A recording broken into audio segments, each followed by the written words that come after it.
स्वागत है आप सबका हमारे यूट्यूब चैनल आदर्श इंस्टीट्यूट रायबरेली में। मैं ब्रिजेश शर्मा आपके साथ एक बार फिर से हाजिर हूँ अपनी वीडियो क्लास का एक नया लेक्चर लेके। आज की इस वीडियो क्लासेस में हम लोग पढ़ेंगे कि जैसे कि हम लोग अभी पढ़ रहे थे लास्ट चैप्टर इलेक्ट्रिक पोटेंशियल का, उसी चैप्टर को आगे बढ़ाते हुए हम लोगों ने आज हम लोग पढ़ेंगे। हम लोगों ने अभी तक उसमें पढ़ा था वैद्युत विभव होता क्या है, इलेक्ट्रिक पोटेंशियल होता क्या है, वैद्युत विभवांतर के बारे में पढ़ा था, उनकी फॉर्मूले, डेफिनेशंस, ये सारी चीज़ें पढ़ी थी।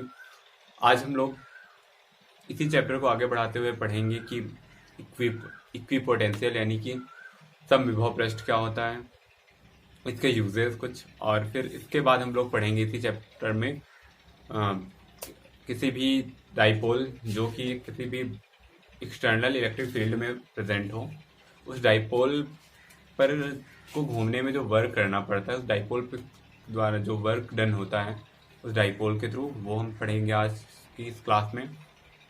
एंड ऑलमोस्ट ये पूरा चैप्टर आज ख़त्म कर देंगे और कल इसका न्यूमेरिकल सेशन चलेगा। सो आज का क्लास आपके लिए इम्पॉर्टेंट है, क्योंकि अगर आज आप नहीं पढ़ेंगे तो आपको कल का जो न्यूमेरिकल सेशन चलेगा, इसका न्यूमेरिकल प्रॉब्लम्स का जो सेशन चलेगा वो आपको समझ में नहीं आएंगी। तो आप इस क्लास को ज्वाइन कीजिए, एंजॉय कीजिए। अगर आपको पसंद आता है हमारा जो हमारी जो हम चीज़ें अवेलेबल कर रहे हैं, तो प्लीज़ आप अपने क्लासमेट्स के साथ हमारे वीडियो शेयर करिए। चैनल पर नए आए हैं तो आप सब्सक्राइब कर लीजिए। आ चलते हैं क्लास में। तो स्टार्ट करते हैं हमारी क्लासेस। मैंने बताया था कि हम लोग इलेक्ट्रिक पोटेंशियल यानी कि विभव वाले चैप्टर को ही आज आगे बढ़ाएंगे, वैद्युत विभव के चैप्टर को ही आगे बढ़ाएंगे। तो उसी में आज हम लोग पढ़ेंगे सम विभव पृष्ठ। सबसे पहले हेडिंग जो होगी हमारी यानी कि इक्वी पोटेंशियल सरफेस। हमारी क्लासेस बाइलिंगुअल होती हैं, इसलिए आप लोग दोनों मतलब आप सीबीएसई बोर्ड से हो या यूपी बोर्ड से, आपके ऊपर कोई इफेक्ट नहीं पड़ता। आप दोनों बोर्ड्स के स्टूडेंट इस क्लास को अटेंड कर सकते हो। और ये एनसीईआरटी पैटर्न पे है, तो सिलेबस का भी कोई प्रॉब्लम नहीं है कि यूपी बोर्ड में होगी तो सीबीएसई में नहीं होगी, या सीबीएसई में होगी तो यूपी में नहीं होगी। इसकी भी कोई प्रॉब्लम नहीं है। आपसे एक रिक्वेस्ट है कि आप जब भी बैठे तो आप क्लास चालू होने से पहले आप एक पेन और कॉपी लेके बैठे, तो आपको जो भी चीज़ें इंपॉर्टेंट लगती हैं, और अप्रॉक्सीमेटली सभी चीज़ें इंपॉर्टेंट ही होती हैं, सो वो सारी चीज़ें आप नोट करते रहें। सो स्टार्ट करते हैं और सबसे पहले पढ़ते हैं हम समविभव पृष्ठ यानी इक्वी पोटेंशियल सरफेस क्या होता है। जैसे कि नाम से ही क्लियर है, समविभव मतलब इक्वल पोटेंशियल, ऐसा इक्वल पोटेंशियल सरफेस मतलब ऐसा सरफेस जिसपे एक ऐसा इलेक्ट्रिक सरफेस जिसपे जो विभव हो यानी कि पोटेंशियल हो हर जगह इक्वल हो यानी बराबर हो। तो उस टाइप के उस तरह का जो सरफेस होता है उसे इक्वी पोटेंशियल सरफेस बोलते हैं। डिफिनेशन एक बार चाहे तो आप वहाँ पे लिख सकते हैं। An equipotential surface is the surface with equal constant या इक्वल या कांस्टेंट, जिसपे मतलब या तो इक्वल या कांस्टेंट, उस पे जो सरफेस है पूरे पे, मान लो ये सरफेस है कोई छोटा सा, और इस पे जो अगर यहाँ पे पोटेंशियल वी है, यहाँ पे भी वी है पोटेंशियल, यहाँ पे भी वी है, यहाँ पे भी वी है, यहाँ पे भी वी है, यहाँ पे भी वी है, इस टाइप के मतलब जहाँ पे हर जगह पोटेंशियल वी ही हो, तो इस टाइप के जो सरफेस होता है इसे इक्वी पोटेंशियल सरफेस बोलते हैं। ठीक है। अगर अब लेट कर लेते हैं कि कोई क्यू चार्ज है और इसकी वजह से अगर हमें equi potential surface find out करना है, यानी उस इक्वी पोटेंशियल सरफेस पे जिसकी रेडियस आर है, जिस सरफेस की रेडियस आर है और वहाँ पे चार्ज क्यू है, तो उसकी इस क्यू चार्ज की वजह से जो एक इक्वी पोटेंशियल सरफेस हमें फाइंड आउट होगा, और उस पर जो पोटेंशियल का फॉर्मूला होगा V = 1/4πε0 Q अपॉन R होगा, जहाँ पे 1/4πε0 की वैल्यू आप पता है 9 × 10⁹ न्यूटन मीटर स्क्वायर पर कूलम स्क्वायर होती है। ठीक है। और Q रेडियस मीटर में है, वोल्ट ही है। अब यहाँ पे इसी से रिलेटेड कुछ और इम्पॉर्टेंट चीज़ें, जैसे कि इसमें बताया गया है कि जो अगर यहाँ पे जो R कांस्टेंट है तो V भी कांस्टेंट होगा। मतलब जितनी R, अगर रेडियस कांस्टेंट यानी रेडियस बढ़ाई जाएगी तो जो V है उसके मान में चेंजेस, उसकी वैल्यू में चेंजेस आ जाएंगे। यदि रेडियस बढ़ेगी तो V चेंज हो जाएगा। और एक दूसरी चीज़, जहाँ पे इस सरफेस के अंदर जो पोटेंशियल डिफरेंस होता है, जो इक्वी पोटेंशियल सरफेस जो होते हैं उस पर जो पोटेंशियल डिफरेंस होगा वो 0 होगा। दैट इज कि अगर इस इक्वी पोटेंशियल सरफेस के अंदर अगर हमें एक पॉइंट से दो, किसी मान लो दो पॉइंट है, एक ए है और बी है, यहाँ पे कोई चार्ज को हम यहाँ से यहाँ तक मूव करने में आना हो, मूव करके यहाँ से यहाँ तक आना हो, मतलब ए पॉइंट से बी पे या बी से ए तक जाना हो, तो वहाँ पे कोई वर्क नहीं करना पड़ता। वहाँ पे जो वर्क डन होता है कितना होगा, कार्य जो किया गया कार्य होगा, यानी वर्क डन जो होगा वो 0 होगा। ठीक है। सो इसीलिए एक ये मोस्ट इंपॉर्टेंट पॉइंट है कि potential difference in the surface is equipotential surface is always 0। तो इतना था आपका इक्विपोटेंशियल सरफेस। एक बार फिर से पढ़ लेते हैं। इक्विपोटेंशियल सरफेस होता क्या है? An equipotential surface is a surface with equal या constant value of potential at all points on the surface. मतलब कि अगर एक इक्विपोटेंशियल सरफेस ऐसा सरफेस होता है जिसके हर एक बिंदु पर वैद्युत विभव का मान समान होता है या कांस्टेंट या नियत होता है, उसके लिए फॉर्मूला और इतना। सो अब नेक्स्ट टॉपिक पे आते हैं, और नेक्स्ट टॉपिक इसी चैप्टर का नेक्स्ट टॉपिक है relation between electric field and electric potential. Means कि इलेक्ट्रिक फील्ड यानी वैद्युत क्षेत्र और वैद्युत विभव के बीच में क्या रिलेशन होता है वो हम समझेंगे यहाँ पे।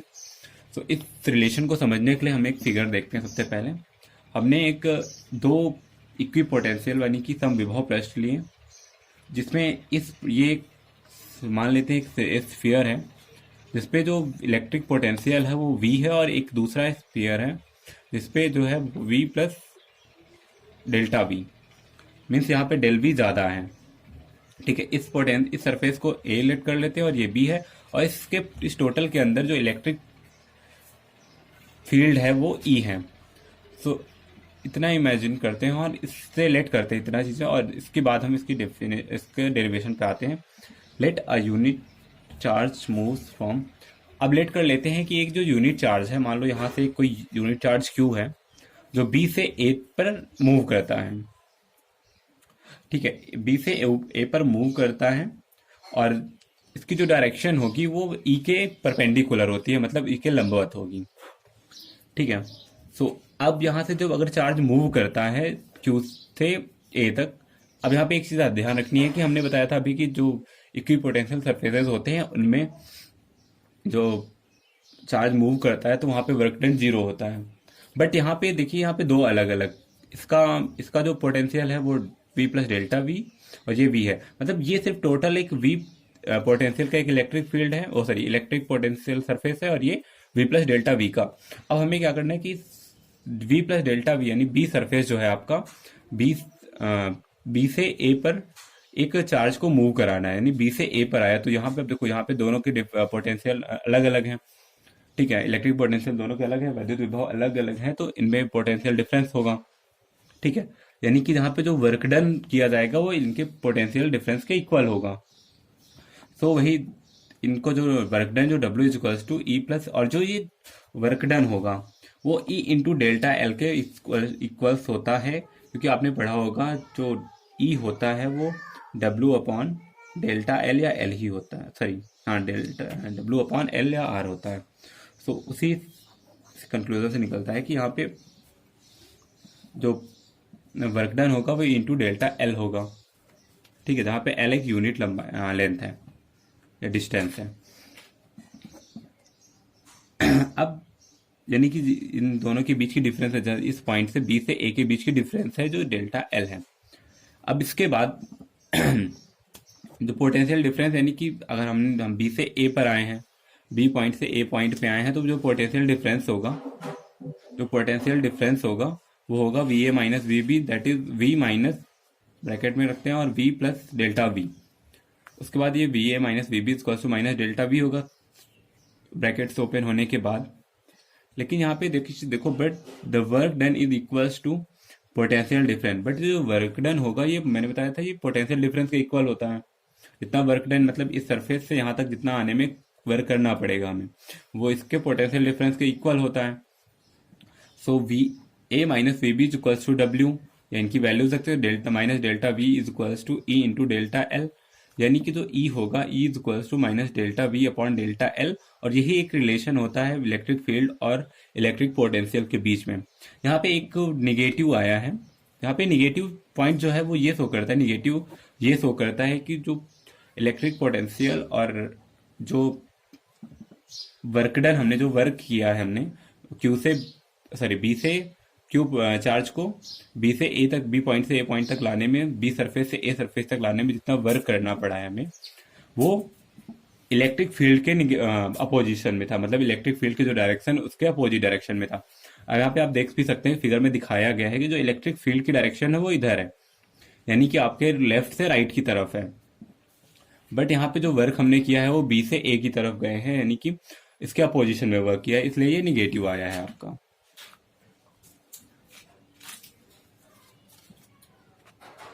अगला टॉपिक हम लोग पढ़ेंगे potential energy of a dipole in a external electric field. मतलब अगर कोई एक एक्सटर्नल इलेक्ट्रिक फील्ड में कोई एक इलेक्ट्रिक डाइपोल क्या होता है, दो इक्वल एंड अपोजिट चार्ज, मतलब दो बराबर एवं विपरीत चार्ज एक दूसरे से अगर स्मॉल डिस्टेंस पे रखे होते हैं तो that is called electric potential. यहाँ पे देख लीजिए, यहाँ पे आप देख सकते हैं कि दो, ये माइनस चार्ज है और ये प्लस चार्ज है, दोनों एक दूसरे से स्मॉल डिस्टेंस पे रखे हुए हैं, दैट इज लेट कर लेते हैं, जो डिफरेंस है वो डिस्टेंस है वो 2L है। आप चाहे तो ये फिगर आपको ड्रॉ करना पड़ेगा, अगर आप नोट्स में लिख रहे हैं तो आपको ये फिगर ड्रॉ करना पड़ेगा, जब आप पढ़ सकते हैं सिर्फ। तो ये एक एक्सटर्नल फील्ड E है और इसमें हमने एक इलेक्ट्रिक डाइपोल यहाँ पे रख दिया है, ठीक है। और ये जो इलेक्ट्रिक डाइपोल है इलेक्ट्रिक फील्ड की डायरेक्शन से थीटा एंगल पे है, ठीक है। अब ये जो थीटा, ये इलेक्ट्रिक डाइपोल है, ये हमेशा ट्राई करता है, बिकॉज आप लोगों ने पढ़ा होगा इलेक्ट्रिक डाइपोल मोमेंट और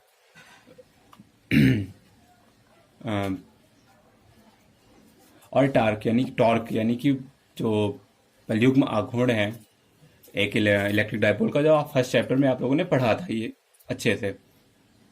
अगर आपको समझ में नहीं आता तो आप बुक्स प्रेफर कर सकते हैं या फिर आप मुझसे बोल सकते हैं, मैं आपको और इजीली आप व्हाट्सएप ग्रुप मेरा ज्वाइन करके वहाँ से आप मुझसे पूछ सकते हैं, मैं आपको वहाँ से डिफाइन कर दूंगा। सो अगर ये यहाँ पे हमेशा ट्राई करता रहता है, इस पे दो फोर्स वर्क करते हैं, एक इधर और एक इधर, ठीक है।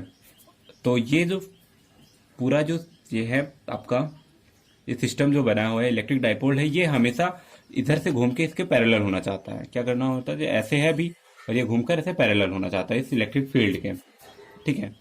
सो इसको जो यहाँ से पैरेलल होने में कुछ वर्क डन करना पड़ता है, ठीक है। और वो वर्क डन जो होता है वो लेट कर लेते हैं डेल्टा W वर्क है, तो वो minus PE sine theta into del theta होता है, ठीक है। इसे इक्वेशन फर्स्ट बना लेते हैं। अब ये आप लोगों ने फॉर्मूला पर W is to PE sine theta, लेकिन यहाँ पे हम DW लिया है तो इसलिए डेल्टा थीटा यहाँ पे लिया, डिफरेंशियल फॉर्म में है वही इक्वेशन। अब इसके बाद बट जो टोटल वर्क डन है वो टोटल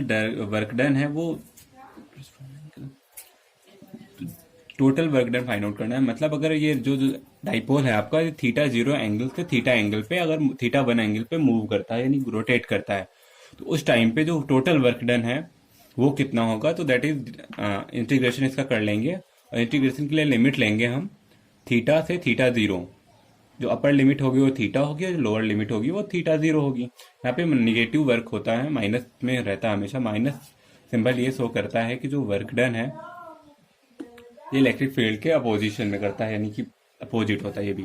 सो यहाँ पे DW इक्वल्स टू लिमिट लेंगे और यहाँ पे लिमिट लिया हमने थीटा से थीटा 0, अपर लिमिट थीटा और lower limit theta 0, minus PE sine theta D theta is equals to PE। और फिर से हमने P और E दोनों कॉन्स्टेंट्स हैं, इन्हें हमने बाहर कर लिया क्योंकि ये चेंज नहीं होते हैं किसी भी इलेक्ट्रिक डाइपोल के लिए। इलेक्ट्रिक फील्ड भी एक फिक्स्ड है, वो चेंज नहीं हो रही है। और जो ये है P, जहाँ पे P क्या होती है, P होता है डाइपोल मोमेंट, यानी कि वैद्युत द्विध्रुव आघूर्ण, ठीक है। तो ये यहाँ पे साइन थीटा, अब साइन थीटा D थीटा है, तो यहाँ पे साइन थीटा का इंटीग्रेशन होगा और इंटीग्रेशन होने के बाद जो माइनस PE, और यहाँ पे देखिए कॉस थीटा होता है साइन थीटा का, लेकिन upper limit minus lower limit भी रखेंगे, ठीक है। तो यहाँ पे cos theta minus cos theta 0 हो जाएगा, अपर लिमिट थीटा थी और लोअर लिमिट थीटा 0 थी, तो लिमिट हमने पुट कर दिया और ये theta cos minus W is equals to PE। अब यहाँ पे जो माइनस सिंबल था हमने इसे अंदर कर दिया, तो cos theta 0 minus cos theta हो गई। और यही फॉर्मूला होता है आपकी वर्क डन का किसी भी एक्सटर्नल इलेक्ट्रिक फील्ड में रखे electric dipole moment, electric dipole की जो पोटेंशियल एनर्जी और यही जो वर्क डन होता है, यही इसकी पोटेंशियल रिक्वायर्ड पोटेंशियल एनर्जी भी होती है, मतलब यही यू के बराबर होती है इसके। तो यही आपका फॉर्मूला मिलता है पोटेंशियल एनर्जी का, W equals to PE cos theta 0 minus cos theta, किसी भी एक्सटर्नल फील्ड में रखे हुए डाइपोल की वजह से। तो आप लोगों का काम फिर से, अब ये चैप्टर आपका खत्म हुआ, कल इसी चैप्टर के न्यूमेरिकल सेशन चलेंगे। प्लीज़ आप लोग इस वीडियो को फिर से, अगर कुछ समझ में नहीं आता तो ध्यान से सुन लीजिए। कल इस चैप्टर से रिलेटेड जितने भी न्यूमेरिकल्स प्रॉब्लम हैं डिस्कस करेंगे, जो इम्पोर्टेंट न्यूमेरिकल्स प्रॉब्लम है जो आपकी एग्जाम्स के लिए इम्पोर्टेंट है।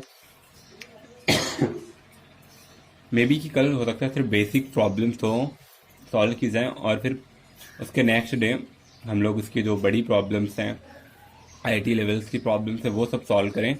सो प्लीज़ अगर आप को वीडियो पसंद है तो आप लोग शेयर करिए इस वीडियो को अपने दोस्तों के साथ, अपने क्लासमेट्स के साथ।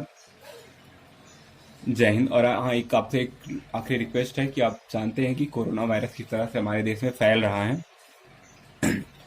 तो आप लोगों का एक काम है, आप लोग कि इस घर पे आराम से रहें, पढ़ें।